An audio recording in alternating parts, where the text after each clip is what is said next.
Good morning, everybody, on this wonderfully rainy morning. You know, if I wasn't a horticulturist, I would probably not be happy that it's raining, but because I'm a horticulturist, I love that Mother Nature is watering our gardens for us.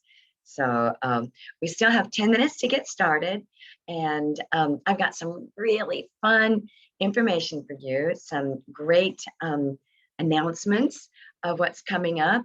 And for those of you who are tuning in today, this is a preview of the Hostapalooza weekend, which is next weekend. So all of the plants I'm going to be talking about today are going to be featured during the Hostapalooza. So it'll be really fun. So welcome if you've already signed in. I'm going to get everything set up a little better here. Here we go. Ooh, that's almost too big for me. It's just me right now. Okay, and I'm going to share the screen. Let's share the screen. Oh, come on. There it is. And there it is. And there it is. Cool. All right.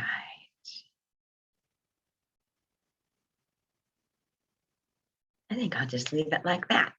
So you can set it, you can see the title slide and the preview slide.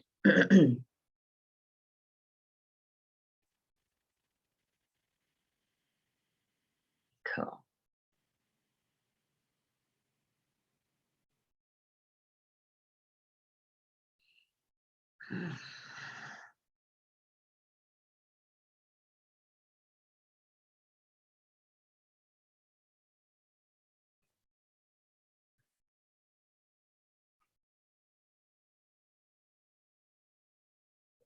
Welcome, welcome. I see somebody else is signed on besides me. Welcome, welcome. This is going to be a fun webinar this morning. And when I first signed on, I was saying that if I wasn't a horticulturist, I wouldn't be so happy about the rain. But I just love that Mother Nature is watering our gardens for us, and we really need the rain. So this is a favor from Mother Nature. So welcome. We'll get started in, let me see, it says 9:51, so 9 minutes before we get started.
Hello, hello. I see more people are signing on. Welcome to the Chalet webinar. I'm Jennifer Brennan, the horticulture information specialist here at Chalet. And this is going to be a fun, I love hostas. I absolutely love hostas. I have a huge hosta garden in my front yard, and I just realized I didn't put any slides of my own hosta garden in this webinar. Shame on me. I was commenting earlier when I first signed on about how I just love this rain. And if I wasn't a horticulturist, I wouldn't love the rain so as much, but I love it when Mother Nature is watering my plants and all of our plants for us. So this is absolutely lovely. I was watching Tracy Butler early this morning on, is on the news, and she stated that later this morning, it would be much wetter later this morning. So I texted her saying, I love hearing those words coming from your mouth that will be much wetter later this morning. And she was right. She is right. Isn't it nice when a meteorologist is actually, accurate and right? So it's supposed to stop later. So we'll be able to get out and about in our gardens and on our chores for the day. So I've got 7 people signed on. Thank you so much. We'll get started we've got 4 minutes before we get started.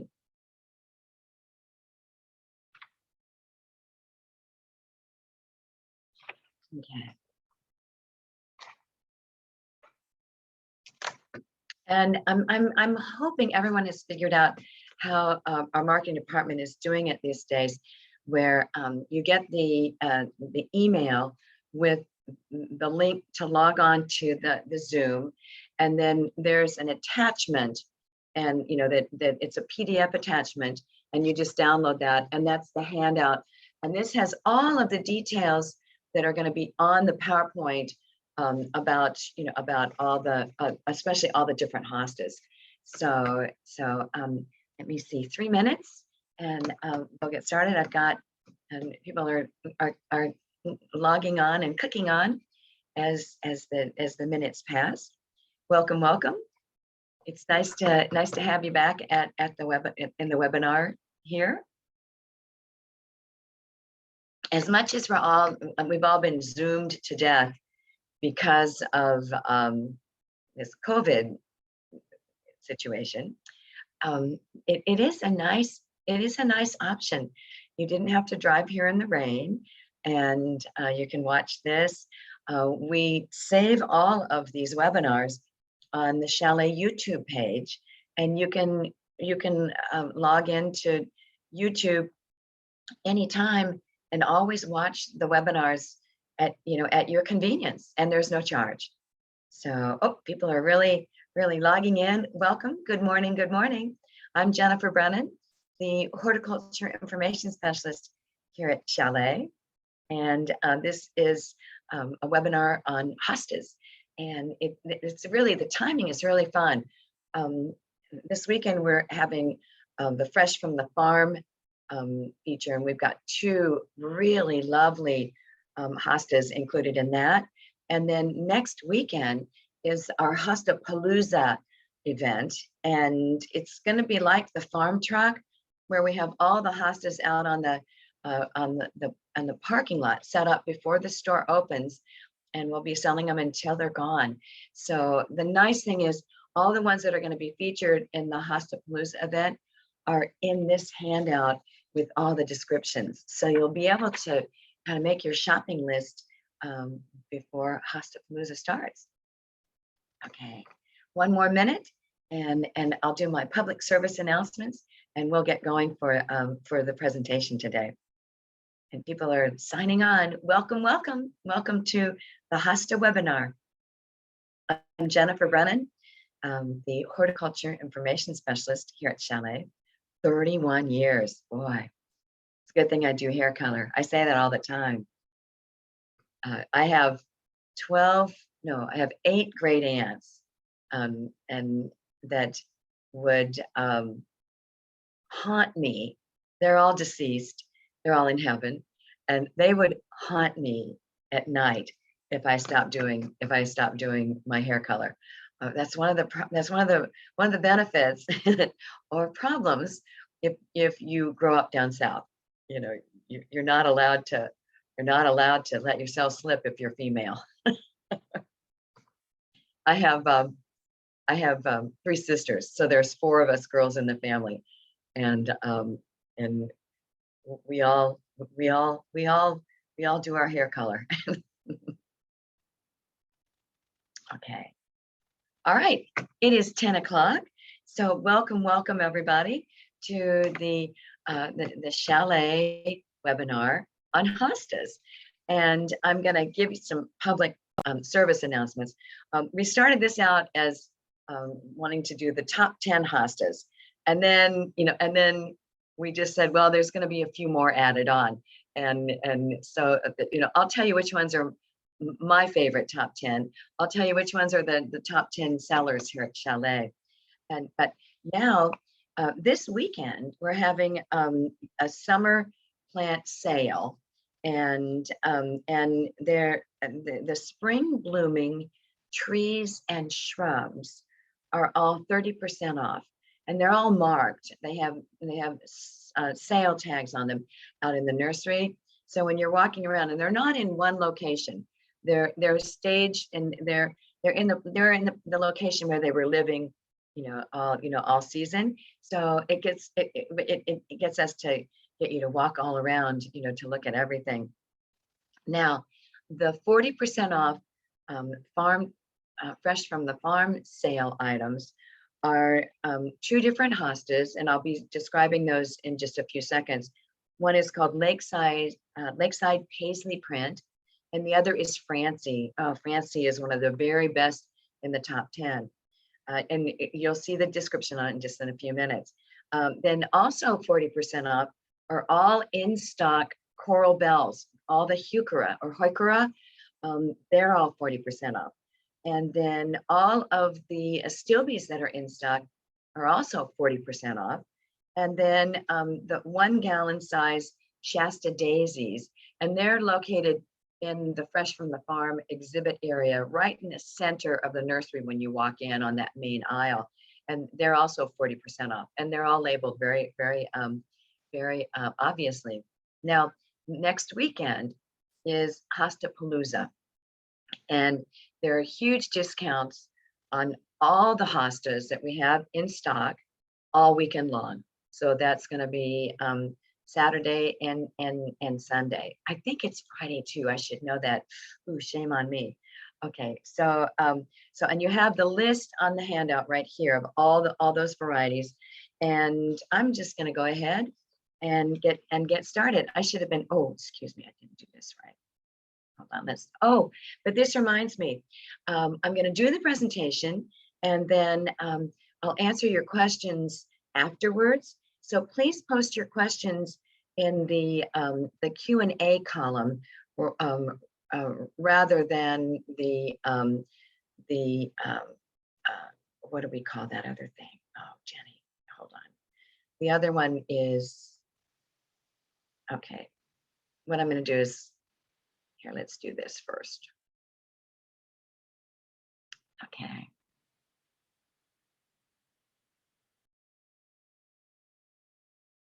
All right, there, my computer needs coffee. All right, now, and let me just get this down here. All right. Ooh, we've got 20 people. Welcome, welcome, welcome. So yeah, so put your questions in the Q&A column rather than the chat box, and I'll get to all of them. I can stay more organized if they're in the Q&A column, and I'll answer all your questions after the presentation. All right, so now let's go ahead and get started. Oh, all right. Oh, here, I do have photos of these. All right, so this weekend's clearance sale, and I just announced all this, on the hostas that are 40% off, and they're in 1-gallon size containers. It's the Lakeside Paisley print. That's the one at the top photo, and then the other one is Francie. And then there's also 40% off all in stock coral bells, and those are the ones that are all the different colored foliage, and they're usually grown because of the foliage and rather than the flowers on them. And then all of the in-stock astilbes are 40% off as well, and 1-gallon Shasta daisies, and they just look gorgeous. Also 30% off spring blooming trees and shrubs, and you can find those throughout the nursery. All right, now next weekend is the Hostapalooza, and so these are all the chalet signature. That means they're grown up at our farm. And then the traditional ones that are listed as traditional, we get those from other growers, as well. So we have a great selection for you. Now, there's lore about the hosta plants. Okay, the Native Americans are the first peoples. Hosta is actually the grown-up cousin of the plantain weed, and it was brought to America with all the colonials. Now, it naturalized so easily. That means it escaped from the gardens of the colonials, but so the Native Americans said that they claimed that the mullein, the plantain, popped up. It actually sprang up wherever the white man walked. So like these footprints, then that's where the mullein would. So it ended up going all over the place. Now, these are the homeowner growing tips for hostas. That hostas grow best in moist, well-drained soil that is high in organic matter. I have to tell you, when I first learned about hostas, I was an intern at Longwood Gardens, and I went to school at the University of Illinois, and then ended up out at Longwood Gardens for a summer, and that was in 1976, the bicentennial year. What a great place to be for the bicentennial! But when I learned about hostas, they were growing by the different lakes, and I thought that they had to be like a marginal aquatic plant, but no, I learned later that that they just do best in moist, well-drained soil. They do prefer slightly sandy soil over those heavy clays, mainly because they need that aeration in their root area. They grow under high filtered or dappled sunlight. When we say high filtered, if you have a high canopy on a tree, like the tree I have in my front yard where I have my hosta garden is a honey locust. So it's a very high canopy and with filtered light that just filters through. Hostas can tolerate morning sunlight, but the hot afternoon sunlight can really sunburn them. And the photo of these hosta leaves that are down on in the center lower part of this slide, this happened on hostas. These are samples that were brought into me, and I've been getting probably 10 samples a day of hostas that have burned and other plants that have burned from that day where we had 100-degree temperatures and almost 86% humidity. The plants weren't able to transpire. When the humidity was so high, with the stomates open, the water wasn't able to evaporate out. And so the temperature built up. And even if the sun was just shining on the leaves of the hosta for an hour, they got sunburned just like this. Now, it's not a disease. It's not going to spread. It was a one-time shot. You could prune these off, and the rest of the leaves would look fine. But be aware of that when you're planting new hostas. Okay, now hostas are also prone to slugs, deer, and rabbit browsing. So there are some hostas, and I'm going to point them out in this presentation, that have thicker foliage that are more resistant to the slugs. And the best control for the slug is sluggo, and it is iron phosphate is the active ingredient. It's safe for animals, and the little pellets are actually made from flour, sugar, and water. And the slugs are so attracted to it, they eat it. And then the iron phosphate that's embedded in gives them, it actually kills their appetite. So they stop feeding and stop damaging your hostas immediately. Now, to take care of deer and rabbits is another whole story. The best thing to use is plant skeed. Plant skeed is a blood-based product. It's made from bovine and porcine, cow and pig blood. It's been sterilized. You spray it on. If you spray it a day when it's not raining and it dries, it can have like a brown tint when it's first sprayed, but it dries to a clear, glossy finish. And it stays on the surfaces of the plant that were sprayed for 60 days, 2 whole months, even if it rains. And it is really the best. Unfortunately, because it's the best, we keep getting sold out on it, and we just keep getting reorders and reorders. So when we don't have plant skid, you use Repelzol and then liquid fence and rotate them. Okay, so now back to the slug bait, you want to start applying it in spring. I like to encourage people to do it May 15th before our cell temperatures get above 65, because slugs are not active until those cell temperatures get above 65. And so May 15th is a good time to start. You do not have to overdose on the sluggo, only 1 tablespoon every 3 square feet. And I just lift up the hosta leaves and do a shake, and it takes care of it. Check every 2 weeks and reapply. If you don't see the cream colored pellets, that means the slugs have eaten them all. But keep reapplying. You can do it 3 times, May and June, and then wait again until the middle of July, and that's when it's hot and humid. The hosta, I keep calling them up, the slug eggs will hatch, and you'll start seeing little pinprick holes, because those are the baby slugs that are starting to feed again. So I encourage people to do it again July 1st or July 15th, and do it 3 times at the end of the summer to really control those, the populations of slugs. Now, with hostas, they're really easy to divide. So when you get large clumps of them, and the center is dying out, that's when it's best to dig them up and cut them into quarters, replant 1 quarter in the original spot, and share with friends, or add more hostas throughout your garden. You can do that in spring, just when the shoots are starting to come up, or the next best time is at the end of the summer. So that would be between August 15th and September 15th. Now, in the wintertime, hostas are the first ones to go down after the hard freezes. So when we have a hard freeze, and the average beginning of the first hard freeze is October 15th. And that's when the hosta leaves, they're the first ones to turn brown and drop to the ground. That's when you can just cut those off. A lot of times you'll get some slugs that are hiding in on that foliage, and you'll be able to get rid of those as well. Okay, here's the close-up of Sluggo and Sluggo Plus. Sluggo Plus has the added benefit of having spinosad, which is an insecticide in it.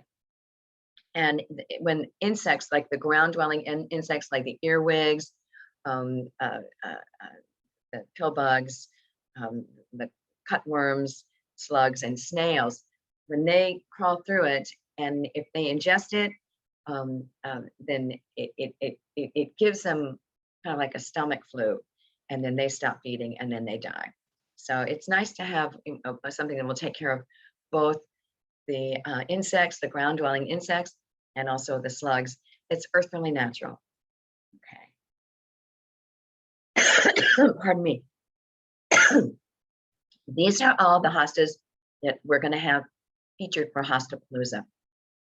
And the 2 that are this weekend are the Lakeside Paisley print and the Francie. Oh, Francie's in the next section.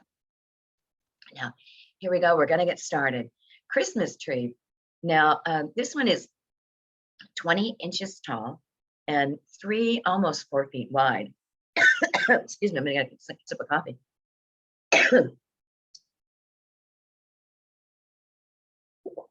All right.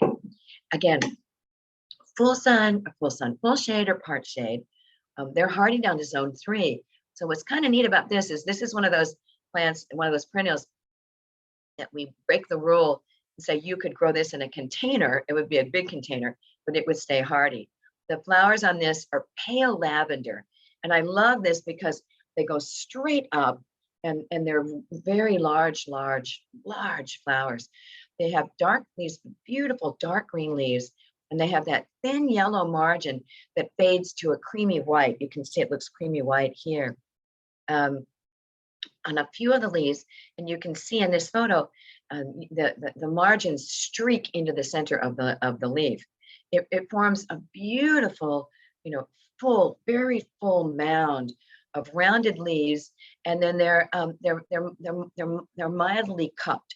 You can see how they're cupped, and then see all the heavy corrugation on it. They have such great texture, and because of the thickness of the leaves, they really have greater slug resistance. The other wonderful thing about this is because of the tubular shaped flowers, they will attract hummingbirds. And with the cooler colors of the lavender and the white, this is a plant that the hummingbirds actually visit in dawn and at dusk. They tend to go to the brighter colored flowers midday. Now, this is Lakeside Paisley print. This is one of them that's on sale this weekend. And it's a smaller one. It only goes 12 inches tall and 2 feet wide, 25 inches wide. This actually was the American Hosta Growers Association Hosta of the Year in 2019. It is one of the very best hostas that have come from the breeding program of Mary Chastain. She actually released this one in 2006. It's actually a hybrid cross of 2 of her seedling plants. The leaves are heart-shaped. I love it. And they have very wide, wavy green margins. You can see the narrow, creamy white markings in the center of the leaves, and then they kind of shoot out to the edges from the cream-colored petioles. The stems are cream-colored, and so it looks feathered. It has a feathered look. They have lavender flowers, and the stems that come up are white. They're pale white.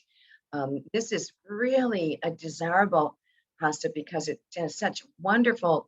It's such a unique leaf shade with that wavy edge, and then also because of the colors. It's considered a small hosta cultivar, and again 12 inches by 25 inches wide. And again, another one that's very slug resistant. Blue mouse ears. This is one of the top 10s. This is an adorable miniature hosta, and the leaves are almost rubbery. They're very, very thick. They're rounded, and that beautiful blue green to gray green color. It has just this perfect, a very symmetrical mound, and it's considered a moderate grower. The flower buds are held horizontally, and they swell up like balloons before they open up, before they pop open. And they're lavender colored. And then when they do open, I'm sorry I don't have a picture of the flowers. Oh, I think my next photo does. They're bell-shaped, and they're proportionately short, just like the small feature of the hosta itself. They're only 12 inches tall. This is perfect for like a collector, or they're great in rock gardens, and also they're wonderful in containers. And again, light to full shade. This is Great Expectations, and this one really lives up to its name. It's a very slow grower, but it's so worth the wait. You can see that they're thick leaves, they're puckered, they're broadly ovate, they're ovate, and they're very, very slug resistant because they're so thick. Again, wide, irregular blue-green margins surround, and the center is always changing. it has different markings every time a different leaf comes out. It's really different.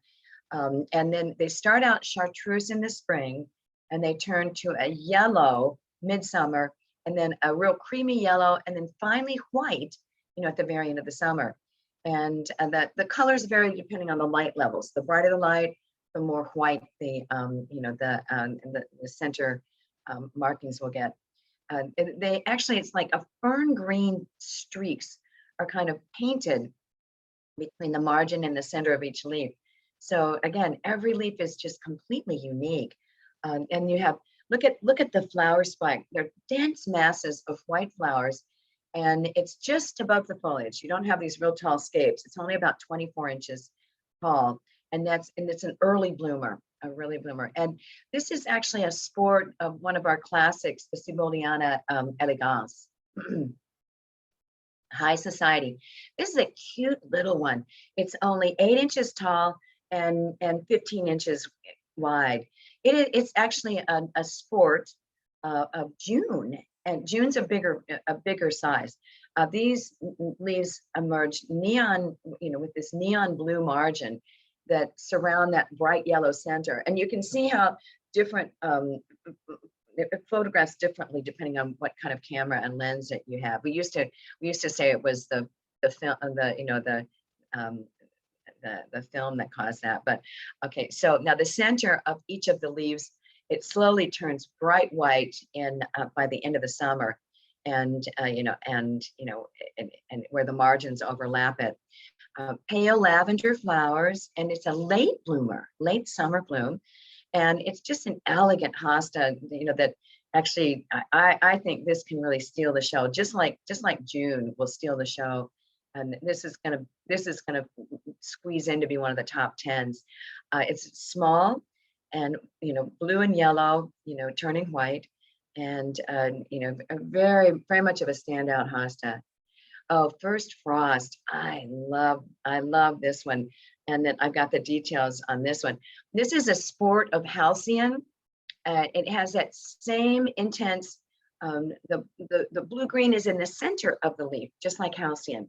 Okay, it emerges with this gold margin, and it's gold early in the spring, and then it changes to pure white in July and August. And these leaves hold up so well in the garden all season long, and really until the first frost, when all hostas kind of go down. These flowers are lavender, and they appear on really tall, almost 28 inch flowering scapes, and it's a midsummer bloomer. Okay. Oh, Maui buttercups. Gosh, I love this one. And look at this gold color.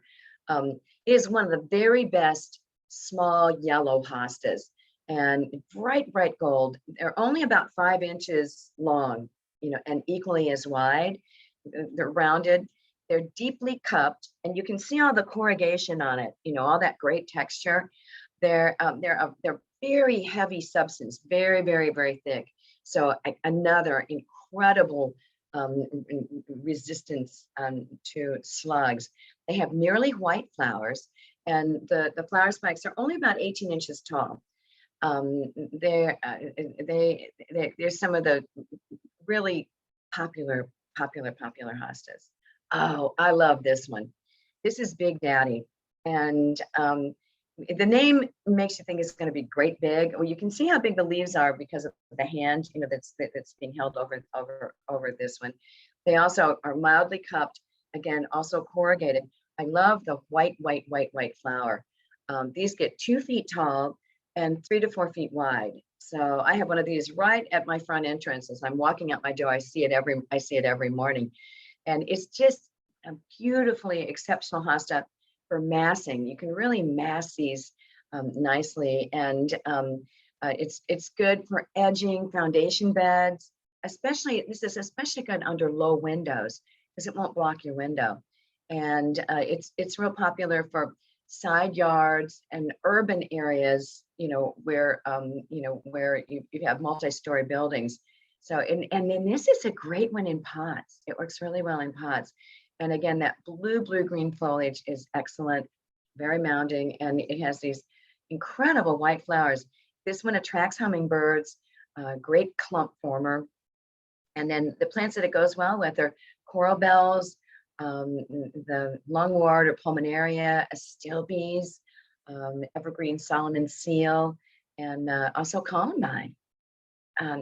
Halcyon, God, this I think I would put this one as number one in my top 10 list. This is just spectacular, and that blue green foliage, and it really is carefree.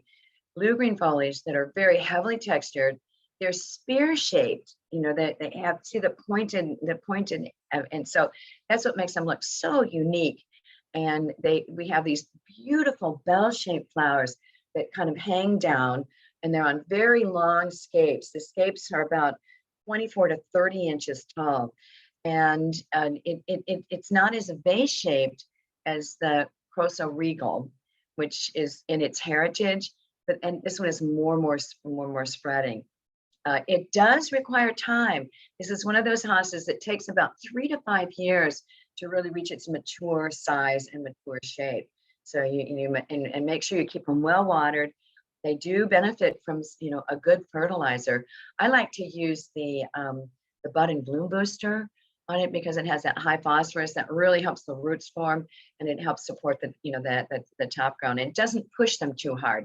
It doesn't have such a high nitrogen value to it.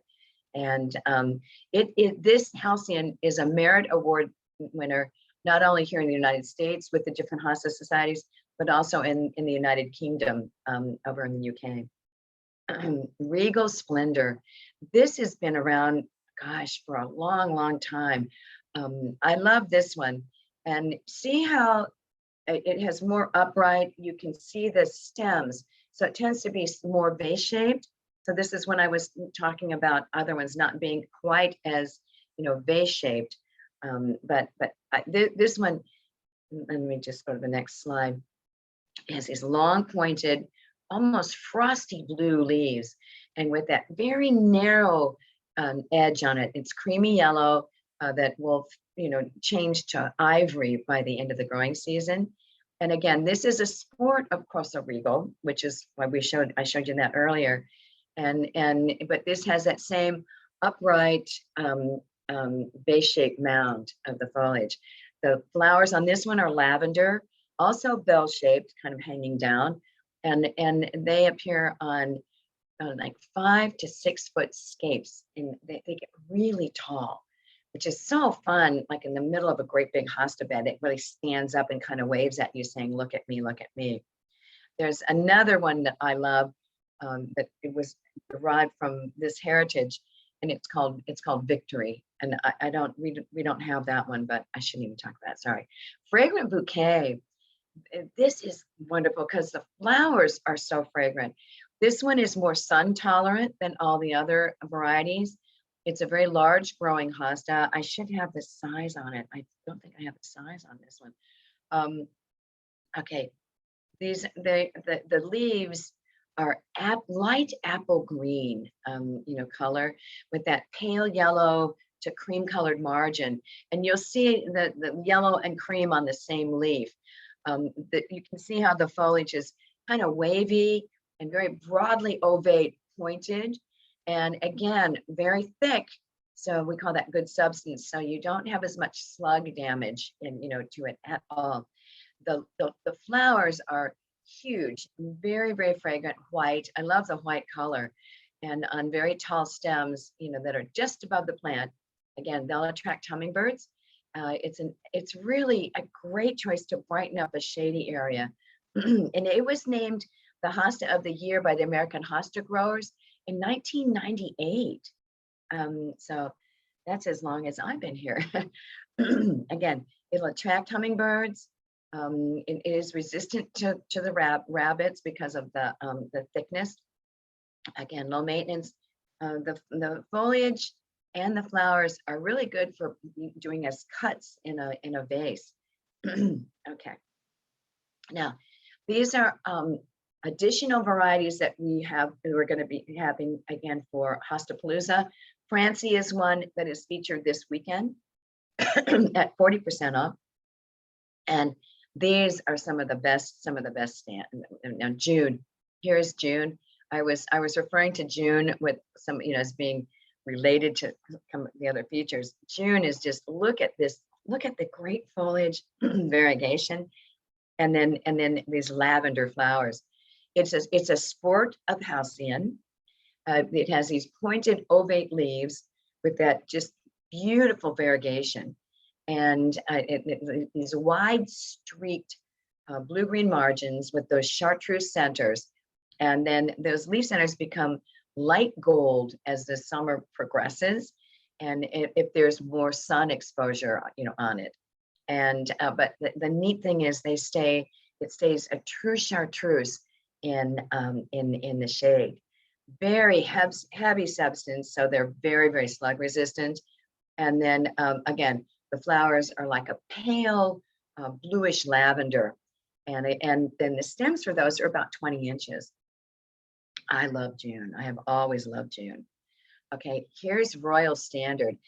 This is a picture that I took of Royal Standard down at the Missouri Botanical Garden, and at this long edge of a lawn, and this actually can tolerate higher sun levels without burning out, and it's one of the best for fragrance. Oh my gosh, it's one of the best. And you have these large mounds, wavy green, glossy, very glossy, pointed leaves, and again, sun tolerant and drought tolerant.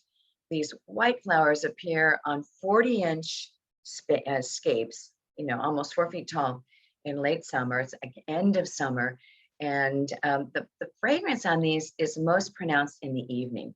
So it is actually a hybrid cross, and it's been around for a long time. The Plantagenea, that's the original fragrant one, and then Sibylliana. So just a wonderful hybrid cross. It's been around for years and has been in the top 10 list for years and years and years and years. Francie, here's one of them. This is one of them that is featured this weekend at 40% off. I love Francie. I've always loved Francie. It has these beautiful medium to dark green centers, somewhat glossy. They're heart-shaped because of the way the back end of the leaf attaches to the petiole, and then the margins are clean and white. Oh my gosh, it's such a crisp look out in the garden, and this variegation usually never sunburns. It holds up really well, even in full sunlight. And you get this wide, low mound of foliage, which is just an ideal ground cover. It's also a great edger for garden beds. It has lavender flowers, and those flowers appear on 30-inch scapes, starting midsummer to late summer. And this one, again, I mentioned earlier, has really great sun tolerance, and you don't ever see those edges sunburning at all. Here's Corso Regal. Beautiful, beautiful, beautiful. Look how tall and upright it gets. I love this one. It has these frosty blue-green leaves, and it's a vase-like habit because because the stems come up like a vase, and then the foliage arches over the top. So a great one to put in the back of the border. Also one I like to put this right in the middle of of a bed, just because it's such an like a specimen plant. And then the edges of the leaves are wavy. You can really see it in this photo. And again, slug resistant. Another lavender flowered one. And then the scapes on this are 4 to 6 feet tall, and it's mid to late summer bloomer.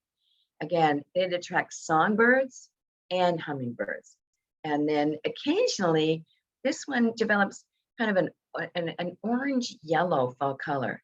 I love to tell people to don't just look up in the fall at the trees for the fall color, because so many perennials have beautiful fall color as well. And the Corso Regal is incredible. A lot of the hostas, like Blue Angel, is one of my all-time favorites, and it's not on this list, but it turns gold, absolute gold, from a blue-green And then, so just great fall color. Patriot. Oh man, when Patriot was first introduced, and it hasn't been out that long, it was probably been 10 years. I don't think 10 years is that long anymore these days, but when it was first introduced, oh my God. I mean, it just stormed the market. Look how white the edges are and just so distinct. I mean, this is just such an incredible, and they're ovate shaped leaves, kind of narrower and longer than narrow, with these dark green centers, and then just outstanding crisp white streaked margins along the edge. And in the spring, they're kind of a creamy yellow, but then they turn crisp white, and these leaves are, really better than average substance. So they're slightly wavy and really good sun tolerance, also good slug tolerance. Unfortunately, the rabbits are eating mine, and they keep going to the same plant over and over and over again. I just hate rabbits. I hate rabbits. Okay, what's great about the flowers on this, again, midsummer blooming all the way to the end, and hummingbirds absolutely love it. And then this is a sport of Francie. So you can sort of see it. The Francie has that white edge. Patriot just has a thicker white edge. Okay. And then this is Francis Williams. And Francis Williams was a wonderful hosta hybridizer.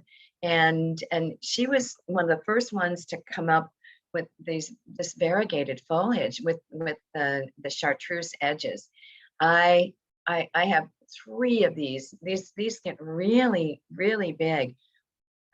Usually they're about almost 4 feet wide and 3 to 4 feet tall.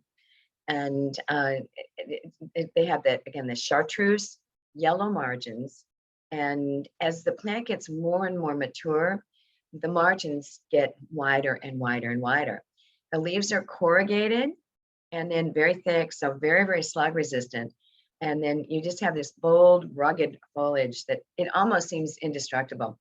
It has white flowers. That's what I love also about it. White flowers that are displayed, and they're held just above the foliage on 30-inch stems. So you don't have these big wavy flower spikes, waving at you. Just an incredible, absolutely beautiful plant.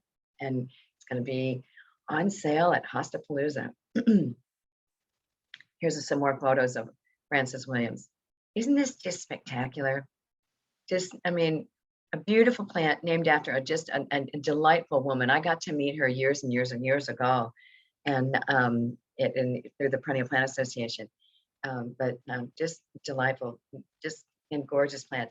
And look how it's mixed in with the different textured, like the daylilies and then the boxwood. Great contrast. So now I'm finishing rather early. So I love, this is a photo I took, thank you for walking down this Hosta trail with me. Let me see, we've got a few questions, and I'll pop these questions up. Okay, Sue Armbruster, my hostas got very dry and crisp during the past heat. Is there anything I can do to help prevent this? Ooh, I have used a desiccant spray on my boxwood, but that was in winter. Oh, that's a good idea. Sue, the most important thing is to just watch the rainfall and keep them well watered. There was nothing we could do about that sunburn day when it got so hot and was so humid. Without setting up umbrellas over the hostas to keep them from getting sunburned, but I mean, you can prune those sunburn leaves off, and get rid of them. Unfortunately, we humans, we can have a plant that has 95% perfect leaves on it, and 5% of the leaves, got sunburned, and that's all we see. It's like, oh my God, look at the sunburn. And what happened is a lot of it just turned pure white, before it browned out. And so it was really terrible. Yeah, really nothing. You could spray, and the anti-desiccant is wilt proof. One of the brands is called wilt proof. You could spray it on, but I don't even think that would have helped just with the way the heat and the humidity was. I think they would have gotten sunburned even if you had wilt proof on them, you know. So I'm sorry I don't have a better answer for that. Okay, here we go. And the next one is Jenny. I visited Fox Hosta Farm in Lowell, Indiana. Oh my gosh, isn't that a phenomenal place? It really is. It's so worth the trip. Do I know of a Hosta Farm closer? Oh gosh, you know, Jenny, I do. And but what I'm going to do me a favor and email me at jenniferb@chaleznursery.com. And I have it in my address book. Actually, I have a Rolodex. So don't give your age away, Jennifer. But I'll send that to you. It's out just in one of the western suburbs, and they love visitors. It's one of our the great Hosta hybridizer. So Jenny, send your contact information to me, and I'll send it back to you. Okay? Thanks so much. Oh, okay, here we go. Done. And Penny Randall. I have a note on my calendar that says to feed azaleas and rhododendrons with bloom booster today. Hey, good job. Absolutely. I put it down and during one of your presentation. Did I put the wrong date? No, no, no. This is the perfect date. So what will happen is that you're giving the plants the building blocks because they start making their flower buds on the 15th of June going forward. So yes, put that fertilizer down. It's 1 cup of the Bud and Bloom Booster from Dr. Earth around the base of the plants, and it actually lasts for 60 days. So what you're putting down now will go to help them make their flower buds for next season. And you know, that's what didn't happen last year because it was so hot and so humid, and none of us, you know, remember to do the fertilizer like mid-season when the plants are starting to form their flower buds. So good job. I'm proud of you. What a great student. What a great student. And don't worry that it's not today's topic.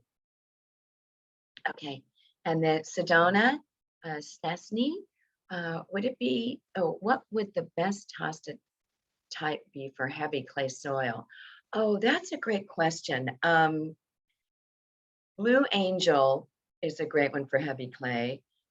Actually, just the classic Ariel marginata, which was what we also call Winnetka weed, because it usually lines all the sidewalks and driveways of Winnetka. That's where that nickname came from. But that's just, you know, a good basic one that, you know, that will do the trick. But what you can do is when you plant them, come and get a product called Clay Soil Perfector, and it's from the Espoma company, and it's 3/4 or they're 3/8 of an inch size particles, and it's a very high fired calcined clay that never breaks down. And you work it in when you're planting the hosta.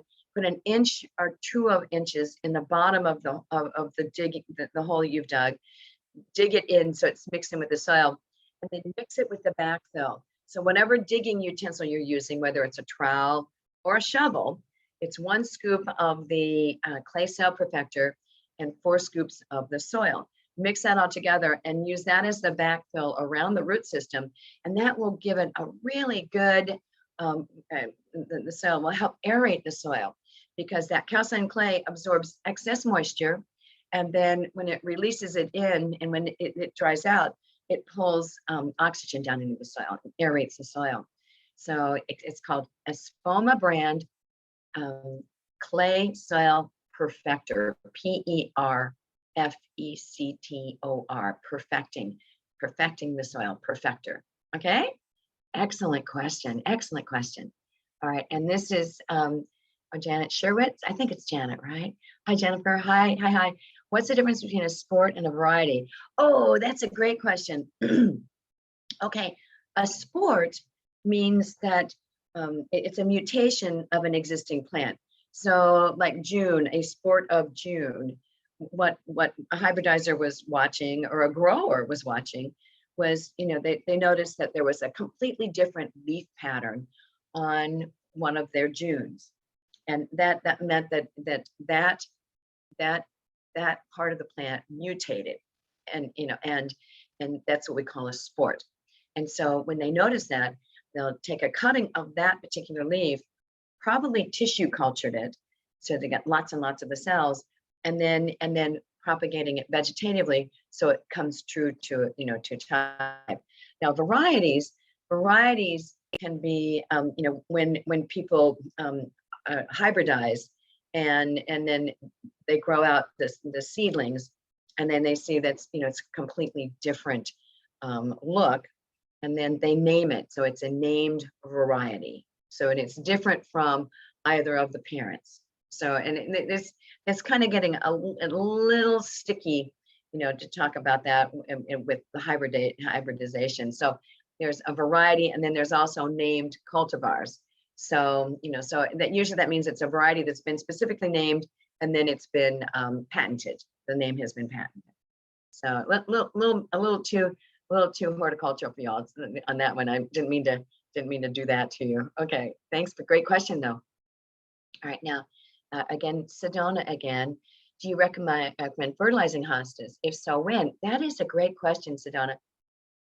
I like to fertilize them just when they're emerging in the spring, and then I like to do it again, like mid-season, just when they're putting up the flowering spikes, because that gives them the building blocks they need, to do that, and you're not pushing them too hard, but they're not particularly heavy feeders, but they appreciate getting some good quality fertilizer. So I love the Dr. Earth, because the Dr. Earth brand lasts 60 days out in the garden, and if you're busy gardeners, you get a lot of benefit out of the work you do, but Espoma has wonderful fertilizers as well. They last 30 days, and any of them that are organically based are slow release. They don't push the plant as hard, and you don't have to worry about burning roots. Be careful with any of the water solubles, especially Miracle-Gro. Miracle-Gro changed their formula years ago from 15-30-15, which was wonderful, and then they switched it to 24% nitrogen, only 8% phosphorus, and 12% potassium. So watch out for the Miracle-Gro. Okay.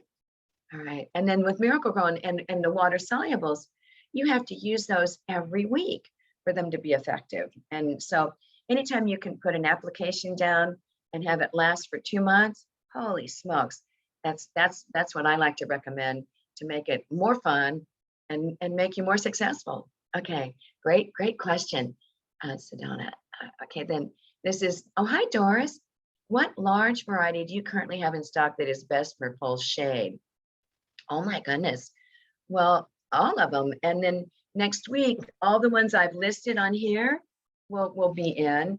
And the largest ones are things like Great Expectations, Big Daddy, June, Royal Standard, Corso Regal, Francie, and Francis Williams. And I'd prefer huge hostas for the, okay, this area doesn't even get a dappling of sunlight, unfortunately. Not a problem. They'll do fine. Okay, and I'd prefer huge hostas for this area. The largest one is called Empress Wu, and we have a couple out there, and I think next weekend, I think any of our hostas that are in stock are going to be included with this. Ooh, I better verify that. But Empress Wu can get to be 6 feet tall and 6 feet wide. It takes 5 years, but it'll get that big. So if you want big, go for Empress Wu. Another one that's a good golden one it's called Sum and Substance. It's another big one. 5 feet tall, 5 feet wide. Okay, all right. There we go. And then Jan, when is the best time to remove the scapes or the blooms? Okay, now boy, you just opened up a whole can of worms on this, Jan. All right, some people don't like when the hostas bloom. I don't particularly like when I've got some real old Ario marginatas that I planted. It was some of the first things I planted in my house when I first bought my house. And I don't particularly like when they're in bloom because they're very tall blooms, they're lavender, purple compared to the height of the hostas. So I tend to cut those off just when they go up, and it doesn't hurt the plant at all. All the energy goes right back into the root system instead of going into the flowers. Now, on the plants that I love seeing the flower blooms on, like my victories, they have the 5 foot tall bloom spikes. I leave those up until the seed pods form, and then I prune them down at just to where the foliage is starting, or just so you don't see the spikes afterwards. And you really, anytime you want to, you can. It doesn't hurt the plant at all. If you like the flowers, leave them up, and then prune them down when the flower buds, if you see them starting to form seed, prune them off, because they'll seed about. You'll see, if you don't want them, you don't want seedlings coming up throughout the garden. Cut them off before the seed pods form, and they drop seed. Okay. All right. Here we go. Now, Betty, would 10-10-10 be suitable as a fertilizer? A 10-10-10 is okay. They're usually synthetics, and just don't overdose. Don't overdose them, and it would be fine. That's considered a balanced fertilizer.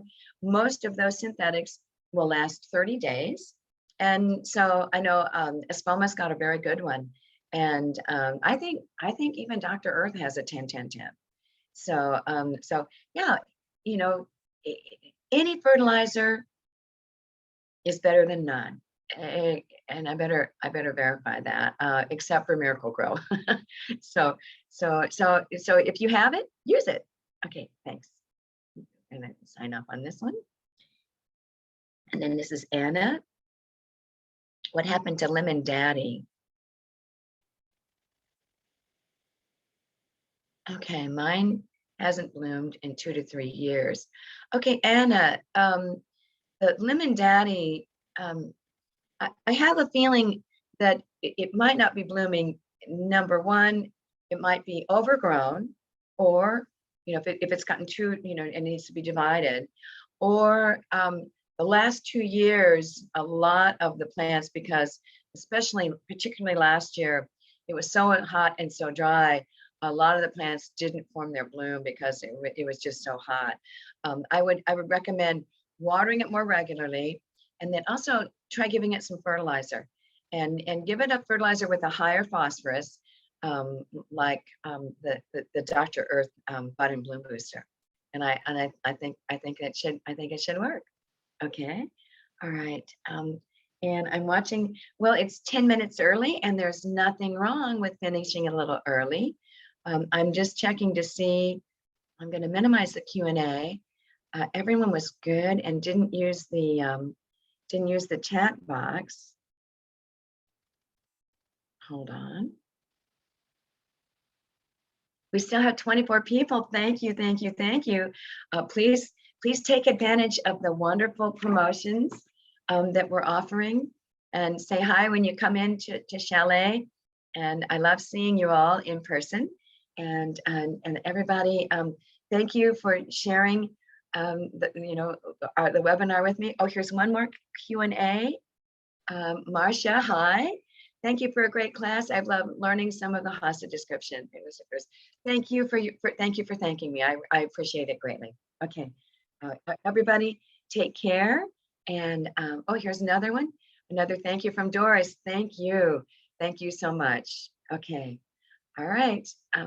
I'll see you all next week. I'm doing another one on the importance of watering.